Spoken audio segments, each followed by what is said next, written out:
Sam, there's an interesting paradox when we think of the matter of health. Uh, Infant mortality is improving around the world, meaning that less kids are dying earlier. And yet at the same time, particularly in many developed countries, we see a growing incidence of diabetes, obesity, heart disease, cancer.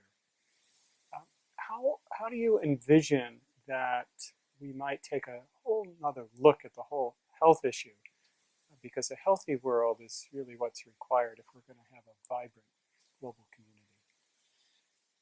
I think health is a big concern everywhere. It is one area where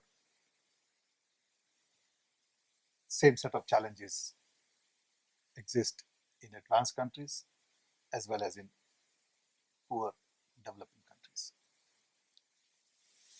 Cost of the health systems, like in US, have gone up substantially, mainly because of one, costly equipment, more technology, better diagnostic, and improved facilities. Today in US, we spend almost 16, 17, 18% GDP on health. It's just not sustainable. We need to create new models of health delivery. And this debate has been going on in US for a long, long time. You have this Obama healthcare plan and nobody really knows how it's going to unfold. Yeah, exactly. At the same time, you look at Europe, they also have cost of health as a big challenge. Though some of it is subsidized, US does have a great health system. I come from a little different angle. I believe we have unnecessarily, in some cases, created high cost model. I give this example all the time. My mother delivered 8 kids.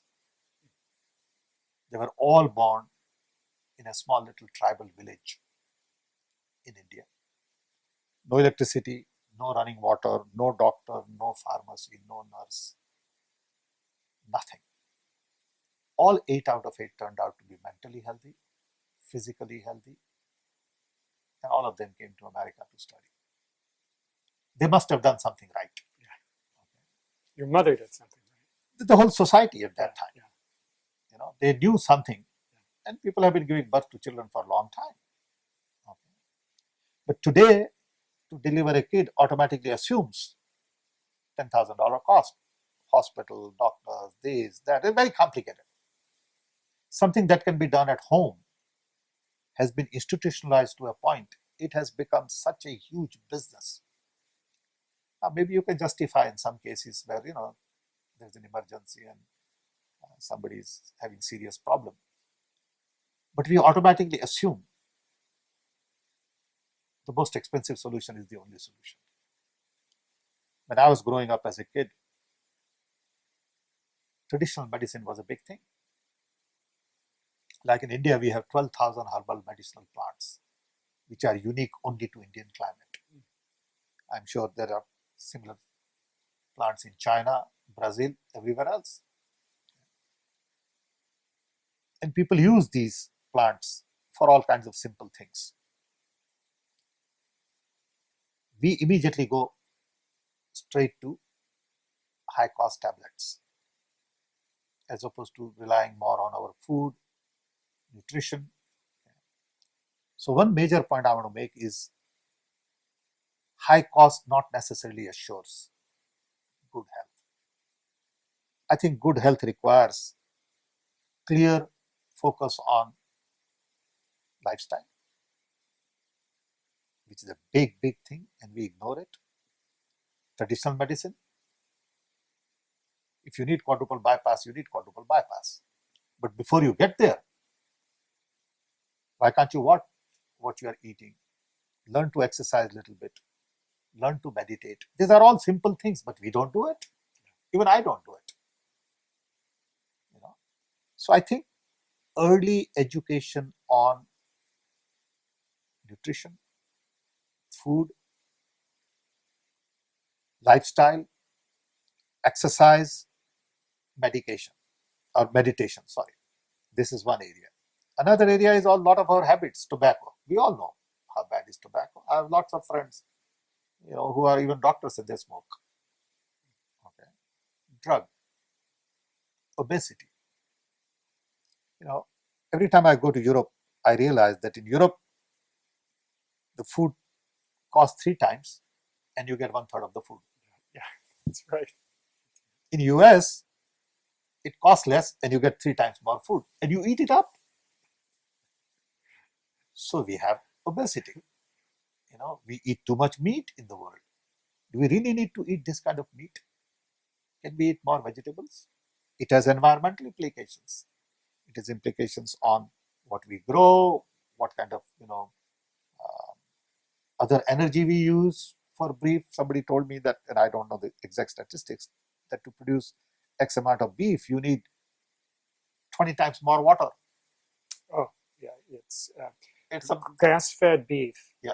Or corn-fed, rather. Corn-fed beef can take up to 15,000 liters of water per pound of beef.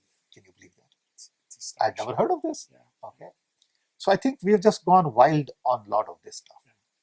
So today the health system is perceived more in terms of doctor, hospital, pharmacy, insurance,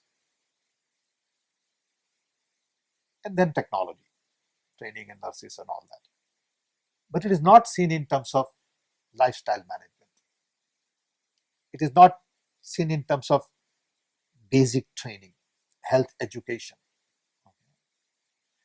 On one hand, we have great deal of new tools, from electronic health record to mobile phones with, reminder for medication to health information networks. All of that is great. But none of these things have really reduced cost of health services. And I don't think we can go on the way we have been going on. We got to push back and say, let's look at fundamentals. Maybe there are ways to penalize people who smoke. Maybe there are ways to penalize people who are on drugs. Because you can't do these things which cost too much to society at the end. In US also, and I'm not a doctor, I don't know a lot of this stuff, but I'm told that we spend too much money in the last few months. We can spend up to 50% of a person's entire healthcare expenditures in their life in the last 6 months of life. Now, does it make sense? I think it is better for that person to go to the family, unite with the family, and go through that process in the company of the family as opposed to hospital with 1,400 tubes around. Okay. That's a simple solution. I don't know why we don't do it. We do not take care of our elderly at home in US. In my case, for example, both of my parents died with me in my house. It was considered my moral responsibility. I couldn't see them in the hospital. I think we all must recognize that we'll also get old. I'm getting there. Not me. Yeah. So, you really need to look at this in totality, saying families will have to learn to take care of elderly. You can't really ask hospitals only to take care of elderly. So health has to be looked at more from the viewpoint of holistic approach to health. Education, lifestyle management, nutrition, food, exercise, meditation. And then what can you do at home? When do you go to hospital? Why do you go to hospital? Okay. And then this whole business of last 6 months. It's better to terminate your life with family, according to me. But how do you call that shot? Who's going to call that shot? In general, lifespan is increasing. In general, technology is offering us lots of interesting solutions. Great medication, great sort of surgery procedures, and we must complement the health industry for creating A lot of good technology, no question about it. I believe in the future lifespan will probably go to 200 because now they know how to fix all the body parts. They'll make body parts. With stem cell research, the potential is unbelievable. They'll make new heart, they'll make new lung, they'll make new kidney. Okay, so they'll replace parts. But we just can't focus on that and not focus on lifestyle. If we still eat wrong, don't change our lifestyle, smoke, drink a lot, you are a liability to the society. So how do you create this environment where people understand that each one of us has moral responsibility to take care of our health? Otherwise, we are really becoming a burden to the society. That's a very important point. I mean, we talked earlier in an earlier conversation about taking the totality of humankind into account. And in order to do that, we have to take personal responsibility at a whole new level. Absolutely. And so that includes responsibility for our health is all about personal responsibility. If I don't take responsibility for my health, and I'm not good at that, easy for me to say, then I'm really not doing service to my family, to my community, to my country, to where I live, and to my hospital. And today, health costs are just skyrocketing all over the world. And I don't think there is any simple solution. No one talks about this. Everyone talks about modernizing hospitals. Everyone talks about technology. Everyone talks about, drug laws and IP and, pharmaceutical industry and all that. Nobody says, wait a minute, this should be pushed down to people. You got to take responsibility for your health. You cannot be overweight by so many percentage. It's just not right. But I don't know how we do it. Can you regulate this? No, you can't. Can you, educate people? Yes, you perhaps can. And how do you change their mindset again? I think a lot of these things that you and I have been talking about ultimately boil down to one, mindset change. Mindset change at the institutional level, government and institutions, and at individual level.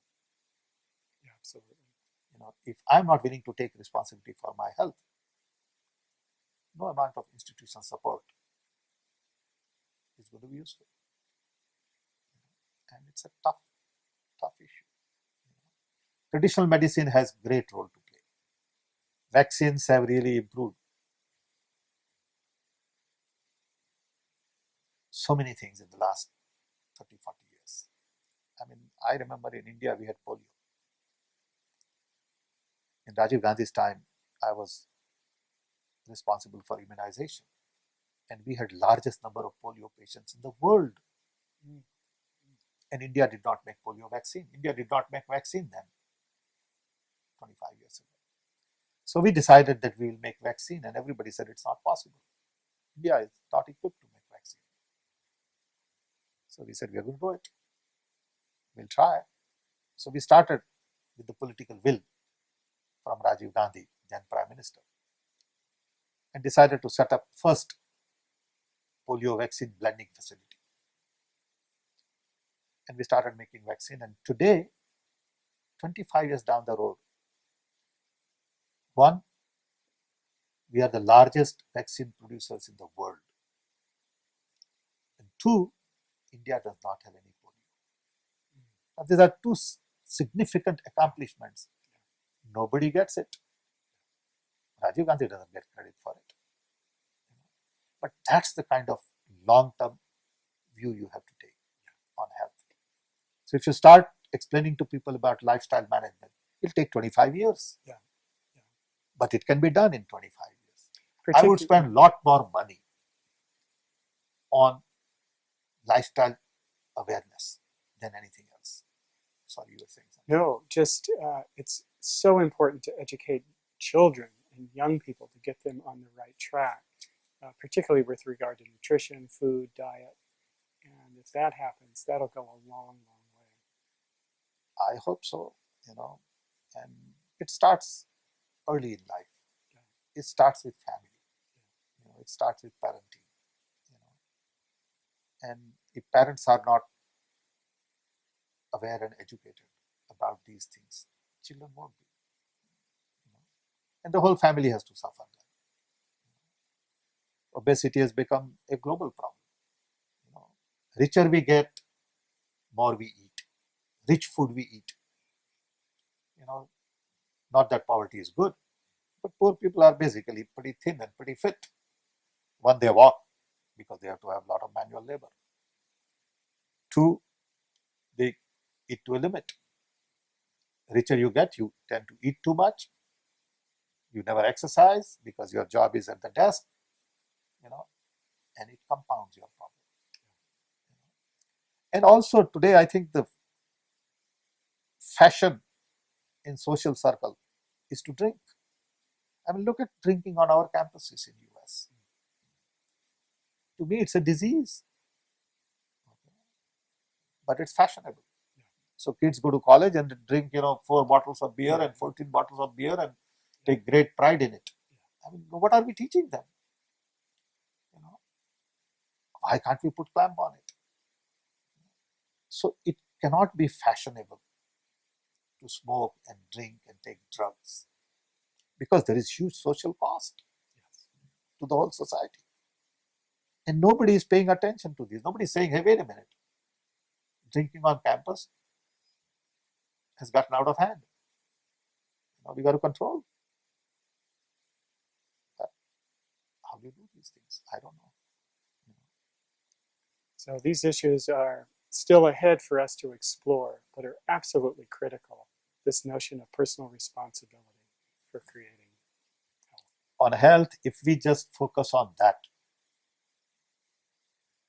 globally, education and take personal responsibility for your health, I think I'm going to take a wild guess.